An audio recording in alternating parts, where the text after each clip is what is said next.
Readers, and welcome to our live stream coming to you from the national offices this Wednesday. Joining me in the studio today is Neil Hilborn, a spoken word artist and poet who's currently doing a tour around the UK.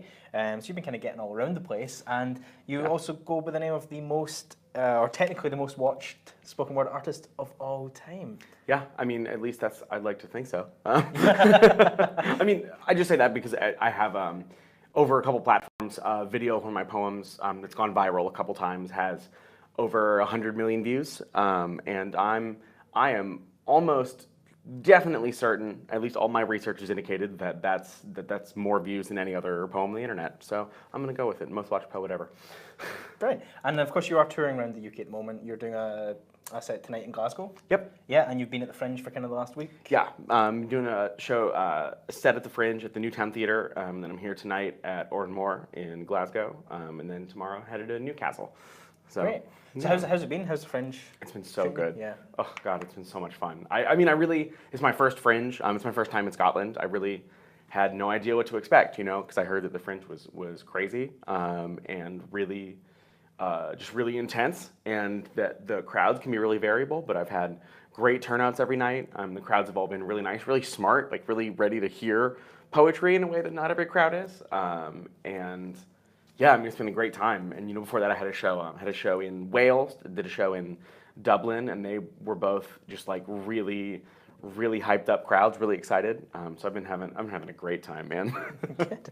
And getting to see a little bit of Scotland as well, because you're going up north after this too? Yeah, I'm headed to Aberdeen, and then I'm gonna do, I'm performing at the Down the Rabbit Hole Festival in Stirling. Oh, cool. And then I'm coming back here, so. Yeah, excellent. So what is it you think that sort of sets your spoken word apart? Like, what is it that people are kind of coming to your shows to see?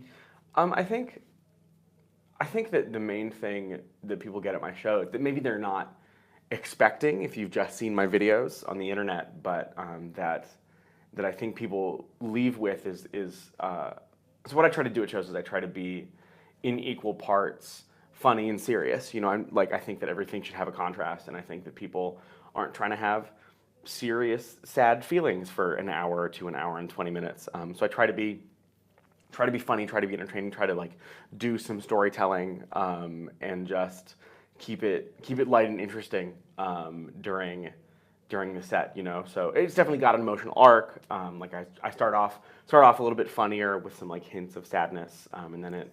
I'm just trying to give people hey, by the way, this is gonna get rough in about half an hour, but and then it definitely gets pretty, because I write a lot about mental health and specifically OCD and bipolar disorder, because those are things that I have been diagnosed with and there's stuff that I deal with a lot. So I, talk about some serious subjects like, mental disorders and suicide and things like that. But try to bring it out at the end with some inspiration. So all that is to say that I think what people aren't expecting is to both laugh and cry and experience this huge range of emotion in the set, and I think that's what I try to bring to the shows. And your poem about OCD, that was kind of one of the first one that sort of went viral, wasn't it? Yeah. It went viral in August of 2013, and it got about 4 million views in a day, and then just continued to get huge. It just blew up this one day, and got picked up by things like Upworthy and Huffington Post and NPR and the BBC and things like that. So it just got this huge amount of attention in a very short period of time. Mm-hmm. So that's really how I'm here right now, because of that attention. I got contacted by booking agents and publishers and promoters and things like that. And people were like, "Hey, you have talent. Do you want to have that talent in front of people?" I'm like, "Yeah, sure, I will. All right, great."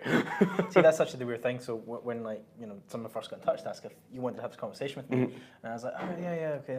Technically most watched spoken word artist. Clicked on it. And it was the OCD video, and I was like, "Oh shit, I remember that." Yeah, I saw this. A couple of years ago. It's really cool. So it's nice to obviously have you on. Yeah, man, it's great to be here. Yeah, great. And one of the things I guess with your poems is that it does deal with OCD or mental health. Mm-hmm. I mean, did you sort of start writing to kind of get to grips with what you were going through at the time?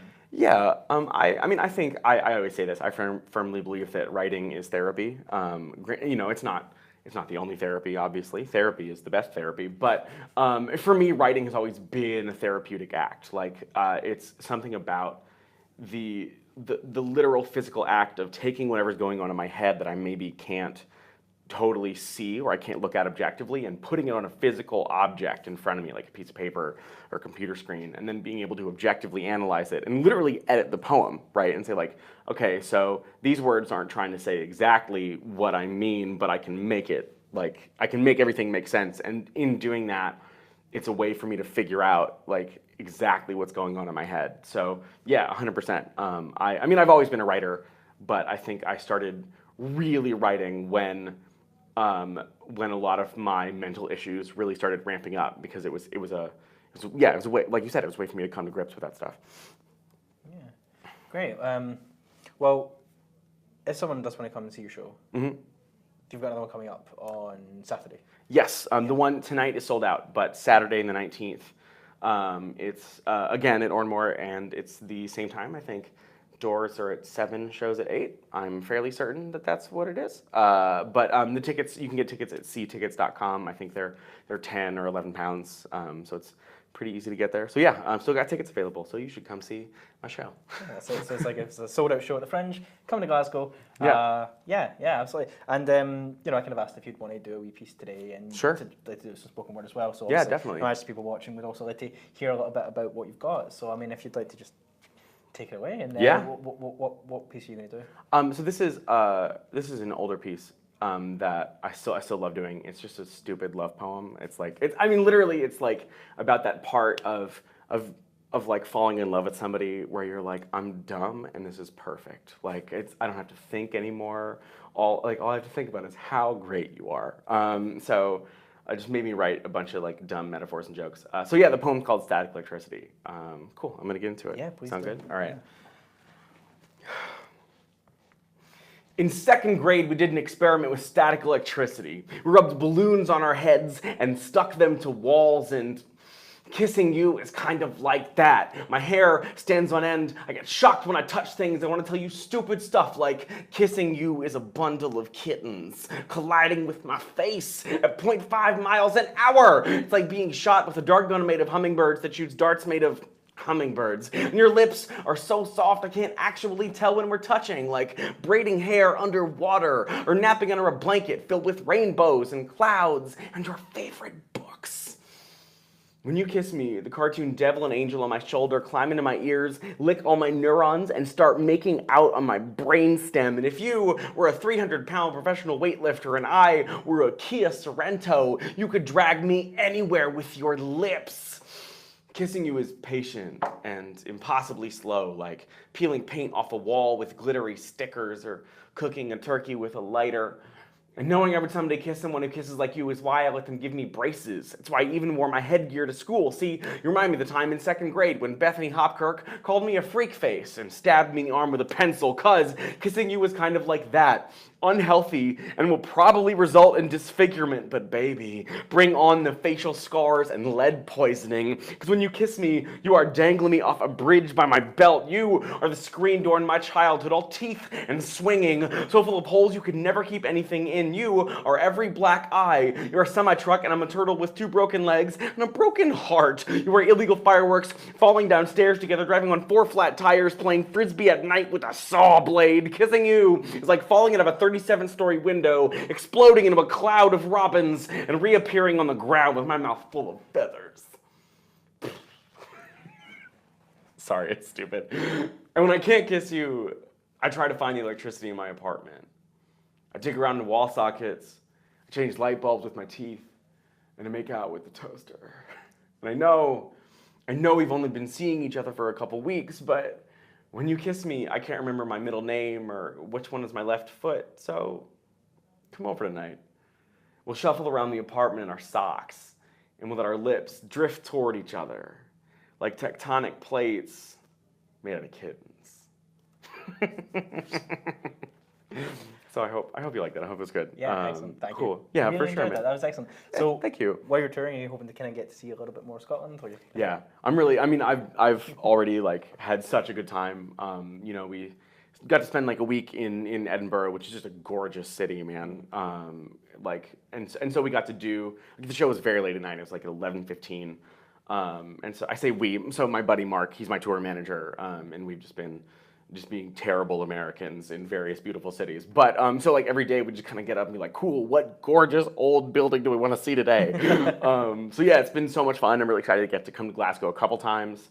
Two of my favorite bands in the world are both from here, Frightened Rabbit and Mogwai, and so I'm so stoked to just like even today when we got in, I was just like listening to Frightened Rabbit. I was like, this is where they wrote this stuff. And yeah, I'm excited to go to Aberdeen, get up the coast and see what's going on there. I'm excited to go to Stirling because I hear that like the festival is just like right next to a castle, so that's I'm so excited. We don't have castles in America, so. I guess that whole couple of different 100-year just a few hundred years, just you know, here or there, right? Yeah. We've just been walking around and like I'll just see, like we went to I think a pub in Edinburgh that were like it was established in the 16th century. I was like, this pub is twice as old as my country. So. Well, listen, I hope you really enjoyed the tour, and yeah, man.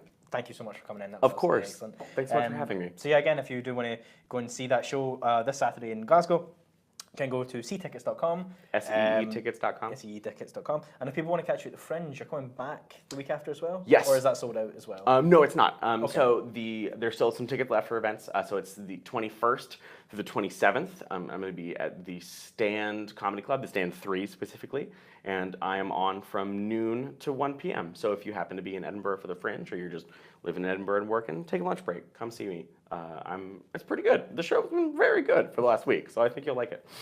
Brilliant. Well, excellent. Thanks very much for that. Of course. Thanks to everyone who tuned in, and keep an eye on our social media. We will have more live streams coming to you throughout the week, including Bled Together tomorrow, where we'll be talking about all the news from last week till this one. Thanks so much, guys. See you later on.